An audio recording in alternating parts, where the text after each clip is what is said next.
क्या कभी रात के सन्नाटे में जब दुनिया सो रही होती है, आपकी आंखें खुली रहती हैं और मन बार बार वही सवाल पूछता है, मेरे साथ ही ऐसा क्यों हुआ? मैंने किसका क्या बिगाड़ा था? मेरे अपने ही मुझे क्यों तोड़ गए? ये सवाल सिर्फ शब्द नहीं होते, ये घाव होते हैं जो हर सांस के साथ गहराते जाते हैं। बाहर से आप मुस्कुराती हो, घर संभालती हो, बच्चों को प्यार देती हो, लेकिन अंदर से एक ऐसी चीख है जो कोई नहीं सुनता। धोखा सिर्फ एक शब्द नहीं है, ये एक ऐसा जहर है जो शरीर को नहीं बल्कि आत्मा को खोखला कर देता है। आज की ये बातचीत सिर्फ कोई कहानी नहीं है, बल्कि वह दर्पण है जिसमें आप खुद को देख सकती हो, समझ सकती हो और शायद खुद को बचा भी सकती हो। हम इस विषय को न तो समाज की नजर से देखेंगे, न मनोविज्ञान की दृष्टि से, बल्कि गरुड़ पुराण की उस दिव्य दृष्टि से देखेंगे जो भगवान विष्णु ने स्वयं गरुड़ को सुनाई थी। गरुड़ पुराण कोई साधारण ग्रंथ नहीं है, ये वह पुराण है जो मृत्यु के बाद की यात्रा, कर्मों के फल और आत्मा के सफर को विस्तार से बताता है। इसमें भगवान विष्णु गरुड़ से कहते हैं कि हर रिश्ता, हर मुलाकात, हर पीड़ा और हर सुख पूर्व जन्मों के कर्मों का हिसाब है। कोई संयोग नहीं होता। पहला गहरा सत्य, रिश्ते पूर्व जन्मों के रण से बनते हैं। गरुड़ पुराण में भगवान विष्णु स्पष्ट कहते हैं, संबंध केवल शरीर से नहीं बनते, वे कर्म और पूर्व जन्म के आरण से बनते हैं। अर्थात पति पत्नी का रिश्ता इस जन्म का नहीं, कई जन्मों का परिणाम है। कभी कभी जो व्यक्ति इस जन्म में आपका पति बनता है, वही पिछले जन्म में आपकी आत्मा को ठेस पहुंचा चुका होता है, या फिर आपने उसे ठेस पहुंचाई होती है। कर्म का चक्र ऐसा है कि जो बीज बोया जाता है वही फल मिलता है, कभी सीधा कभी उल्टा। कल्पना कीजिए एक कहानी। एक स्त्री थी, नाम रखते हैं राधा। पिछले जन्म में वह एक धनी परिवार की बेटी थी। उसने एक गरीब युवक से प्रेम किया, लेकिन जब समय आया तो परिवार के दबाव में उसे छोड़ दिया। उस युवक की आत्मा ने दुख में प्राण त्याग दिए। इस जन्म में वही आत्मा राधा का पति बनकर आई, लेकिन अब वह धोखा देने वाला था। राधा ने निष्ठा निभाई, सेवा की, लेकिन वह बाहर की औरतों में उलझ गया। क्यों? क्योंकि कर्म का हिसाब पूरा हो रहा था। गरुड़ पुराण कहता है कि जो पीड़ा देता है वह स्वयं पहले पीड़ा भोग चुका होता है। धोखा देने वाला पहले ही भीतर से गिर चुका होता है। यह हिसाब सिर्फ दंड नहीं है, यह संतुलन है। ईश्वर कोई क्रूर नहीं है जो बिना वजह दुख दे, वह कर्मों को पूरा करवाता है ताकि आत्मा मुक्त हो सके। दूसरा गहरा बंधन, मोह और विकार। गरुड़ पुराण में मोह को सबसे बड़ा बंधन कहा गया है। मोह तब विकार में बदल जाता है जब व्यक्ति अपने जीवन साथी को केवल शरीर समझने लगता है, रिश्ते को भोग का साधन बना लेता है, आत्मिक संबंध भूल जाता है। भगवान विष्णु कहते हैं, जहां धर्म समाप्त होता है वहीं मोह जन्म लेता है।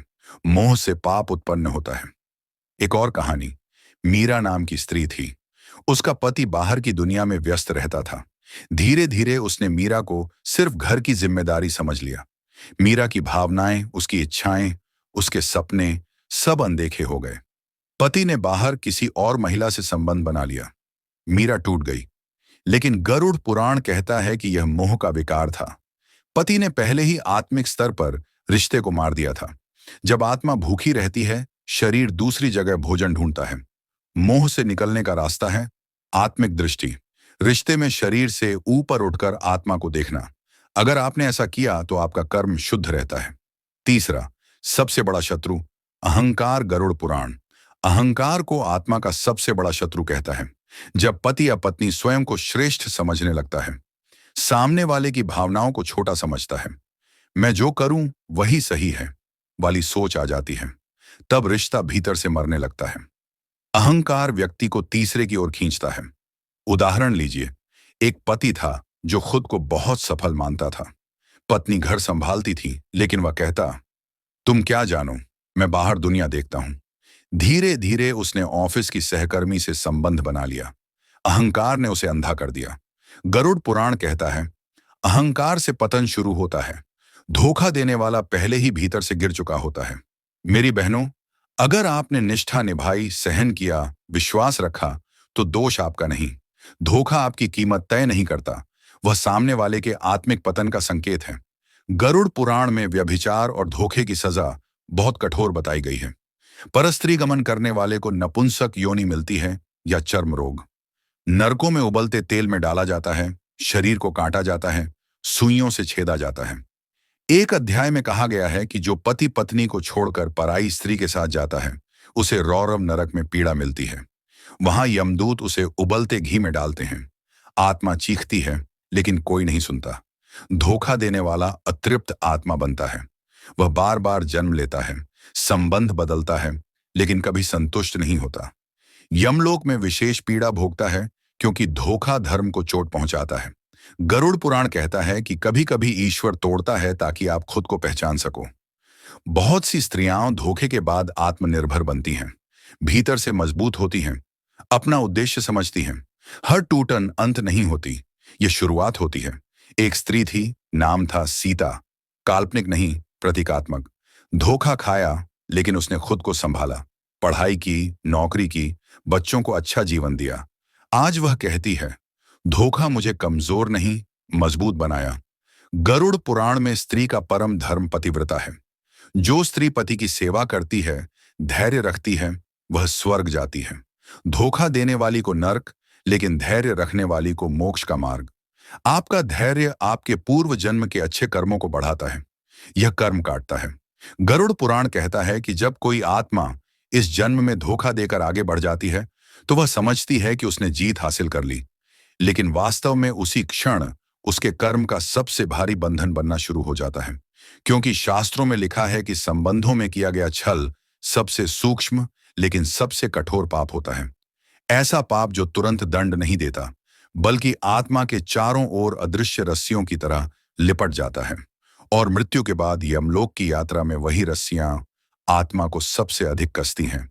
गरुड़ पुराण में वर्णन आता है कि जो पुरुष या स्त्री अपने जीवन साथी के विश्वास को तोड़ता है, वह मरने के बाद सीधे नरक नहीं भेजा जाता, बल्कि पहले उसे उसकी ही स्मृतियों में कैद कर दिया जाता है, जहां वह हर रात वही दृश्य देखता है जो उसने किसी और को दिया था। वही रोती हुई आंखें, वही टूटा हुआ भरोसा, वही सवाल कि मेरी गलती क्या थी। और यह यंत्रणा इसलिए दी जाती है क्योंकि संबंधों में किया गया पाप केवल शरीर को नहीं, बल्कि आत्मा की जड़ को घायल करता है। ऐसे लोग अगला जन्म पाकर भी चैन से संबंध नहीं निभा पाते, कभी किसी पर विश्वास नहीं कर पाते, या फिर बार बार उसी तरह का धोखा पाते हैं। क्योंकि कर्म तब तक पीछा नहीं छोड़ता जब तक आत्मा उसे स्वीकार न कर ले। वहीं दूसरी ओर गरुड़ पुराण यह भी कहता है कि जो स्त्री या पुरुष इस जन्म में धोखा सहकर भी अपने भीतर की करुणा नहीं खोता, बदले की आग में किसी और का घर नहीं जलाता, अपने दर्द को किसी और के जीवन में नहीं उड़ेलता, उसका कर्म उसी जन्म में कट जाता है और उसकी आत्मा अगले चरण के लिए तैयार हो जाती है। इसलिए कई बार आप देखती हैं कि धोखा सहने के बाद भी कुछ स्त्रियां धीरे धीरे शांत हो जाती हैं। उनका जीवन बदल जाता है, उन्हें नया रास्ता मिलता है, क्योंकि उनका कर्म समाप्त हो चुका होता है। गरुड़ पुराण कहता है कि पीड़ा यदि आपको कड़वा बना दे, तो वह कर्म को आगे बढ़ा देती है, लेकिन पीड़ा यदि आपको जागरूक बना दे, तो वही मोक्ष का द्वार बन जाती है। इसलिए यह भ्रम मत पालिए कि जिसने आपको धोखा दिया वह सुखी है और आप अभागी हैं। शास्त्र कहते हैं, सुख और दुख का निर्णय दृश्य से नहीं, बल्कि आत्मा की अवस्था से होता है। जो बाहर हंस रहा है, वह भीतर टूट भी सकता है, और जो आज रो रही है, वही अगले जन्म में सबसे अधिक स्थिर और सुरक्षित हो सकती है। इसलिए अब प्रश्न यह नहीं है कि उसने आपके साथ ऐसा क्यों किया, बल्कि यह है कि आप इस पीड़ा को अपने जीवन की दिशा कैसे बनाती हैं। क्योंकि यही वह क्षण है जहां से कर्म या तो समाप्त होता है या फिर आगे बढ़ता है। और गरुड़ पुराण कहता है कि जिस स्त्री ने अपने जीवन के सबसे कठिन क्षण में भी अपने भीतर के धर्म को नहीं छोड़ा, वही स्त्री अगले जन्म में फिर किसी धोखे के लिए नहीं आती, वही आत्मा मुक्त होती है। और यही इस कथा का अंतिम सत्य है। और अब इस वीडियो को समाप्त करने से पहले मैं आपसे बस एक छोटी सी बात कहना चाहता हूं। अगर इस कथा का कोई भी शब्द आपके दिल को छू गया हो, अगर आपने इसमें अपना दर्द, अपनी कहानी या अपनी चुप पीड़ा को पहचाना हो, तो समझ लीजिए कि यह वीडियो केवल सुनी जाने के लिए नहीं, बल्कि आपको संभालने के लिए आया था। इसलिए अगर आप चाहते हैं कि ऐसे ही सत्य, ऐसे ही शास्त्रीय दृष्टि से जीवन को समझने वाले विषय हम लगातार आपके लिए लाते रहें, तो चैनल को सब्सक्राइब जरूर कीजिए और बेल आइकन दबाइए, क्योंकि यहां हम किसी को दोषी ठहराने नहीं, बल्कि आत्मा को मजबूत बनाने की बात करते हैं। और अब जाते जाते मैं आपसे एक सवाल पूछना चाहता हूं। बस अपने मन में जवाब दीजिए, या चाहें तो कमेंट में लिख दीजिए। अगर आज अचानक वही इंसान आपके सामने आ जाए जिसने कभी आपको सबसे ज्यादा तोड़ा था, तो क्या आपके भीतर अभी भी पीड़ा बचेगी या आप शांति से कह पाएंगी कि आपका कर्म यहीं समाप्त हो चुका है? यही उत्तर तय करेगा कि आपकी आत्मा मुक्त हो रही है या अभी यात्रा पर है। हमारे चैनल को सब्सक्राइब करें, लाइक करें और कमेंट में हमें अपनी राय ज़रूर बताएं। कैसी लगी आपको वीडियो ये? और अगले रहस्य में के लिए तैयार रहिए। मिलते हैं अगली वीडियो में, तब तक के लिए धन्यवाद।